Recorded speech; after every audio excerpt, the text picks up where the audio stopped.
Le moment est venu pour Opel au salon de présenter sa gamme 2025 avec un gros changement par rapport aux années précédentes, c'est l'électrification de la gamme qui va bien marquer Opel pour cette année.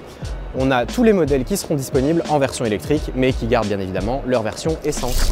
Cette année, du changement chez Opel par rapport au salon 2023, c'est l'électrification de la gamme. Opel vient en force avec 3 nouveaux modèles que je vais vous présenter dans un instant.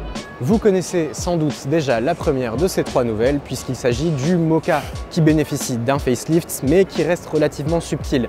Allez, on joue au jeu des 7 différences ? Les logos Blitz d'Opel sont désormais bidimensionnels, la signature visuelle change quelque peu mais reste pointue et le bouclier arrière est différent. Enfin, je crois. Pourquoi changer une équipe qui gagne? C'est ce qu'Opel a dû penser avec ce nouveau Mokka, puisqu'il garde une motorisation électrique d'une batterie de 54 kWh qui peut l'emmener jusqu'à 400 km d'autonomie et on garde bien évidemment les motorisations essence et hybride bien plus classiques. Si vous vous sentez un petit peu à l'étroit dans votre Mokka, vous pouvez opter pour ce Frontera. Ce nom vous dit peut-être quelque chose puisqu'il s'agit d'un vieux 4x4 tout-terrain d'il y a 30 ans.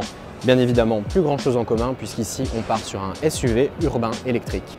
Donc ce nouveau Frontera, maintenant c'est un SUV spacieux électrique et l'avantage c'est que vous disposez d'un coffre de 460 litres et il est également disponible en 7 places, même si celui-ci ne l'est pas. Le Frontera c'est un peu plus simple que le Mokka, toujours disponible en essence et en hybride évidemment, mais ce qui nous intéresse c'est la version électrique qu'on a présentée ici avec une batterie de 44 kWh et une autonomie d'environ 305 km. C'est peu, mais Opel nous promet une version long range de plus de 400 km.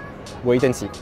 La star du salon chez Opel, ça reste quand même ce Grandland électrique qui est disponible avec 3 batteries, une de 73, 82 et une de 97 kWh qui peut promettre une autonomie allant jusqu'à 700 km. Ce qui est beaucoup et malheureusement elle n'est pas encore disponible, mais on ne peut qu'attendre. Contrairement au Frontera de tout à l'heure, le Grandland ne dispose pas de siège en plus, mais il a un plus grand coffre de 550 litres et la chose qui est bien c'est que ce soit électrique, hybride ou essence, vous aurez toujours ce même coffre. Voilà tout pour Opel au salon de l'auto cette année, mais n'hésitez pas à nous dire en commentaire si vous préférez les Mokka, les Frontera ou les Grandland en version électrique ou en version essence.